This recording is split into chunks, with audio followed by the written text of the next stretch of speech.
Ever wonder why English speakers call it Sunday while Portuguese speakers say domingo? That tiny difference reveals an epic clash of cultures that shaped our entire world. Today, we're exploring how this one day of the week tells a fascinating story of astronomy, religion, and global culture. By the end, you'll see how ancient traditions still influence our modern lives. And joining me to unpack this linguistic time capsule is our resident expert. What can you tell us about the origins of Sunday? Well, it's actually a fascinating journey through time. The English word Sunday comes from the Old English sunandag, which literally means sun's day. Wait, so it's directly connected to the actual sun? Exactly. In the Roman Empire, they called it dies solis, the day of the sun. It was part of their tradition of naming days after celestial bodies and deities. That's incredible. But then how did we get names like Domingo? That's where Christianity enters the picture. As Christianity spread, they introduced dies Dominicus, meaning Day of the Lord. So some languages kept the sun reference while others went with the religious term? Precisely. Germanic languages like English and German preserved the pagan sun connection, while Romance languages adopted the Christian terminology. You know what's fascinating about this? It's not just about words, it actually shaped how entire societies function. Absolutely. The establishment of Sunday as a mandatory day of rest had enormous implications for labor laws and social organization worldwide. Can you elaborate on that? How did it affect society on such a large scale? Well, it essentially institutionalized the concept of the weekend. It created this universal rhythm to society, work days versus rest days. That's mind-blowing when you think about it. An ancient religious practice basically created our modern work week. And it gets even more interesting when you look at different cultural perspectives. Take the Hebrew calendar, for instance. Oh, what's different about that? In Hebrew, Sunday is Yom Rishon, meaning first day. It's viewed as the start of the week, not the end of it. That must create some interesting dynamics in places like Israel.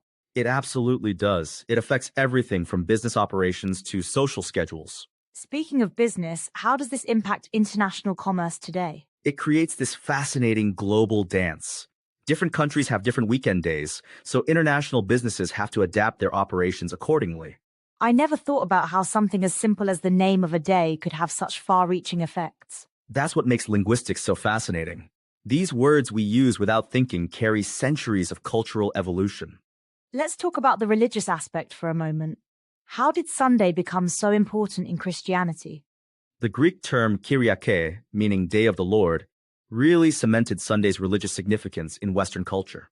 And this influenced how different cultures view the purpose of Sunday? Exactly. It became more than just a day of rest. It became a day of worship and community gathering. You mentioned earlier about celestial bodies. Can we dive deeper into that connection? The ancient Romans had this beautiful system where they connected each day to a celestial body. The sun, being the most prominent, got the first day. That's such a poetic way of organizing time. It really shows how our ancestors saw the connection between cosmic patterns and daily life. Do you think most people today are aware of these deep historical roots? Probably not. We use these terms so casually now, we've lost touch with their rich historical significance. It's amazing how these ancient traditions still pulse through our modern routines. And they affect everything from our work schedules to our social gatherings, even if we don't realize it. How do you think this understanding of Sunday's origins could benefit people today? It helps us see how deeply connected human cultures are, despite our apparent differences. And I suppose it gives us perspective on why we structure our weeks the way we do. Exactly. It's not arbitrary, it's the result of thousands of years of cultural evolution. Let's talk about how different cultures celebrate or observe Sunday today.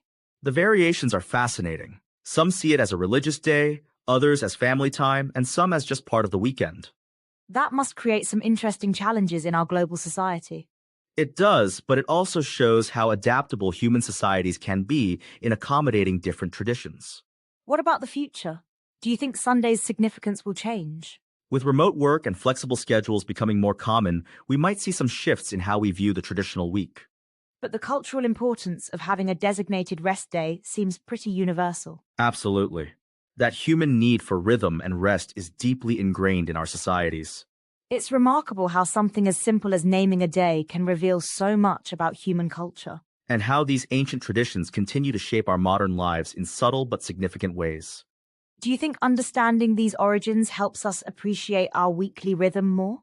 I think it gives us a deeper appreciation for how our calendar evolved and why we structure time the way we do. And maybe helps us be more mindful of how we use our rest days? Exactly. When you understand the historical significance, it adds another layer of meaning to how we spend our Sundays. What's the most surprising thing you've learned about Sunday's history? How such different traditions, pagan sun worship and Christian observance, could merge and evolve into our modern understanding of Sunday. It really shows how cultural practices can adapt and blend over time. And how language preserves these historical connections, even when we've forgotten their origins. As we wrap up, what's the key takeaway about Sunday's influence on global culture? That this simple day name carries the weight of human history, from ancient astronomy to modern labor laws. And it continues to shape how we live and work today. Precisely. It's a perfect example of how ancient traditions remain relevant in our modern world. And remember, next time you say Sunday, you're speaking a piece of human history. Whether you call it Sunday, Domingo, or Yom Rishon, you're part of a tradition that spans millennia. Thanks for listening.